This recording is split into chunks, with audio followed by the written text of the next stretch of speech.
Hi guys, I'm Shelley and it's August. Did anybody else know how that happened? Where did July go? Oh yeah, booktubeathon. That could explain a lot. So I read 14 books in July, which I think for me is pretty much a record. I don't know how this occurred. I don't have all my books where I am right now, so you're just going to have to guess with your wonderful imaginations what the beautiful covers look like, because I don't have the technology to show you here. I'm not technically gifted like that. But let's jump straight into the books I read this July, and I started with The Princess Diaries by Meg Cabot. This was a recommendation by Adriana from Perpetual Pages. I picked up the first in the Princess Diaries series, and I also watched both of the movies at the same time because I was just in a kind of princessy fest mode. It is a lot different from the movie. I wasn't expecting that. It follows the life of Mia Thermopolis Ronaldo, not Ronaldi, who lives in New York, not San Francisco, as she finds out that she is a princess from her absent father, not dead. Also, her grandmother is nothing like Julie Andrews. My brain got a little confused, but once it kind of got into the flow, it's a wonderful, beautiful, happy story that I really quite love. Also, the audiobook is read by Anne Hathaway, which just gives it that extra bit of authenticity. And I want to listen to the rest of the series, but my library don't have them yet, so I have to wait. Sulk.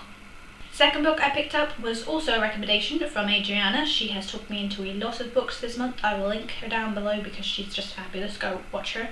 And that was The Coldest Girl in Cold Town by Holly Black, which is about vampires, but it is a standalone book about vampires, which is different because usually they all come in a massive series. It follows a world where vampires are out of the closet and they all live in these kind of sectioned off areas so they can't go out into the population, and they are called cold towns. And if you are accidentally or on purpose infected with the vampire virus, then you have to go live in these cold towns. And or if you just kind of attracted to the vampire world. I liked how for once the vampire story was kind of realistic. They weren't classed as shiny, bright, wonderful things. They were actually dangerous. I mean, there's one scene that's kind of quite just gruesome. And in the beginning of the chapter, it suddenly talks about how a guy's intestines are ripped out of his stomach and wrapped around the bars of the cage he's in while he's being tortured. I should mention that he's a vampire, so he doesn't die from this happening. And you're just like, you didn't see that one coming. Ooh, I don't do well with gore. I don't think I liked it as much as everybody else did. I think I only gave it about 3 stars. I didn't take to the characters that much. I didn't really kind of grab hold of it the way everybody else did. I'm not sure why.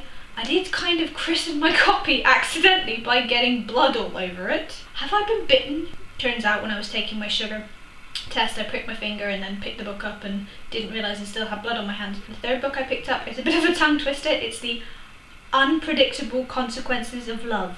Yes, got it, by Jill Mansell. I don't like the genre chick lit, but it kind of is. I think there should be a better kind of slang for that particular kind of book. This follows a woman who has had a nasty divorce and she kind of doesn't want to be in love with anybody. She just doesn't want relationships in her life. They're too messy, and a guy has feelings for her and he tries to win her, but she just kind of like, no, having none of it, and so he tries to work out why.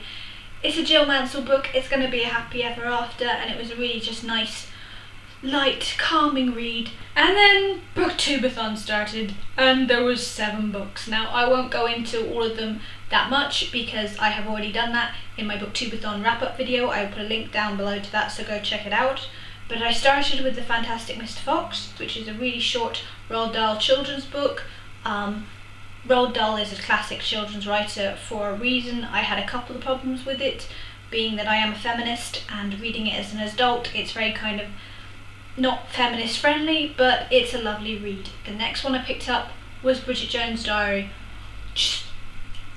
This one was so good. It's so much better than the movie. It deals with the relationships between Bridget and her mother a lot more, and I love it so much. If you're even just the slightest fan of the movie, go pick the book up. Next I picked up a duology, which is The Assassin's Curse and The Pirate's Wish by Cassandra Rose Clark, and this follows pirates. If you like anything piratey, go check these books out. It follows a young pirate girl who is being forced into a kind of political clan pirate marriage, which she doesn't want. She runs away. The other clan send an assassin after her.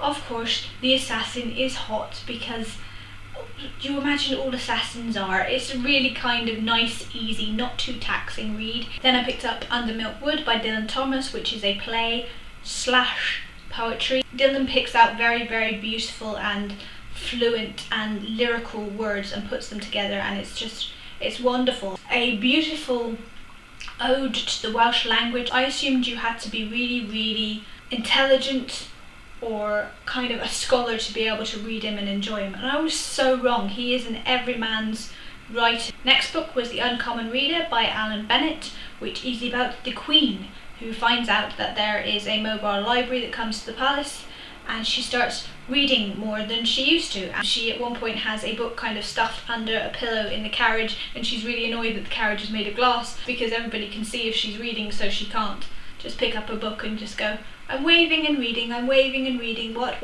go away, I'm busy, I'm reading. Last but not least, for Booktubeathon, I picked up Lola and the Boy Next Door, Stephanie Perkins' contemporary romance that is beautiful. I loved Anna and the French Kiss. I love Lola even more. I love that Anna was in Lola and the Boy Next Door. I don't know how to describe Stephanie Perkins' books except for they just leave you with this lovely kind of, it's like having a hug and a cup of tea all at the same time. And then I carried on reading.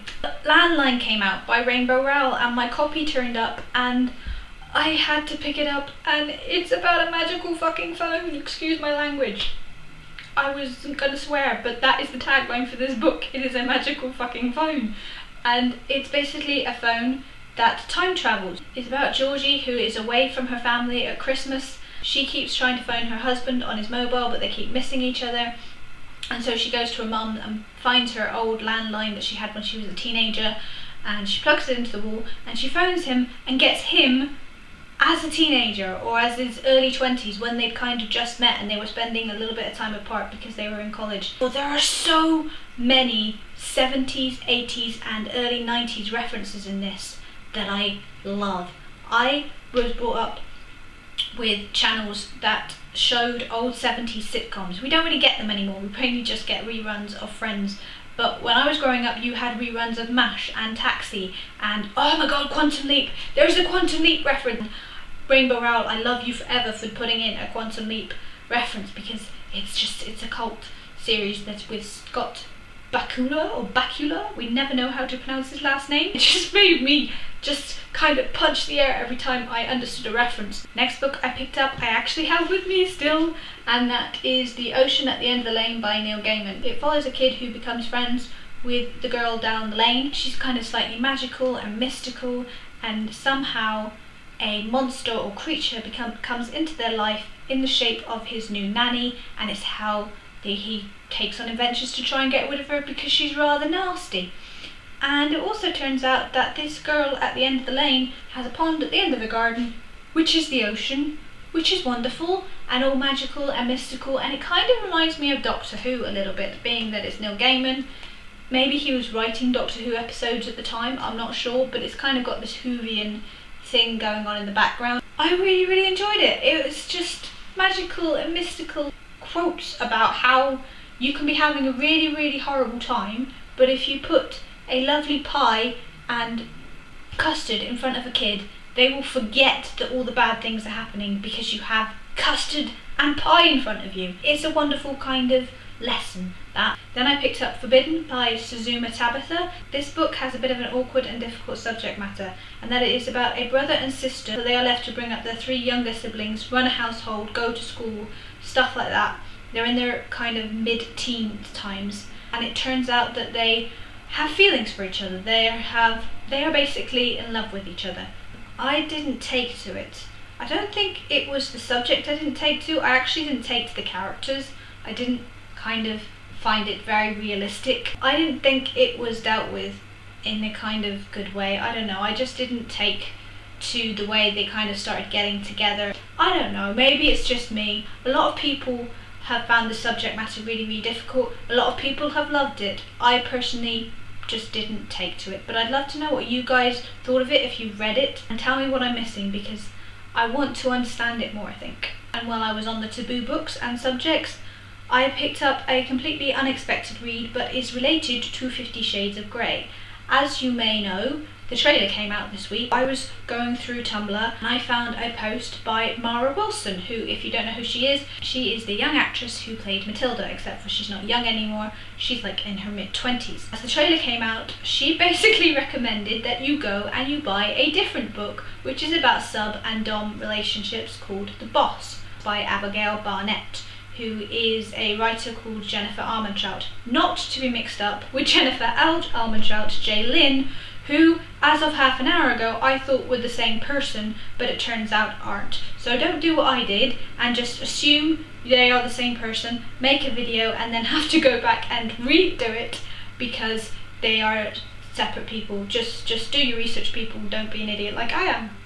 Oops. And it turns out that the Kindle edition of the first in the series is free, so I downloaded it and I sat and I read it.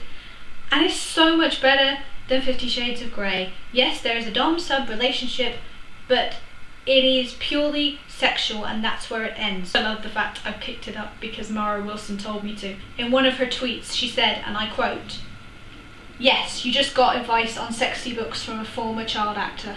I feed off your ruined childhoods." I love her. She's basically Matilda has told you to read an erotic book, and that's just, it's kind of wonderful. And that's the last book I read in July. Whew, 14 of them. Wow. Yeah.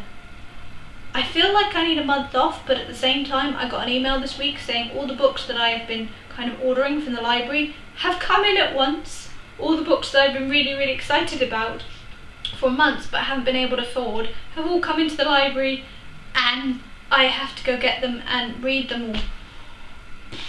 It's going to be another mad month, folks, I think. But yes, hit me up below if you want to talk about any of the books. Feel free to like and subscribe if you want to see more of this mug and ramble about books and not make much sense. Bye!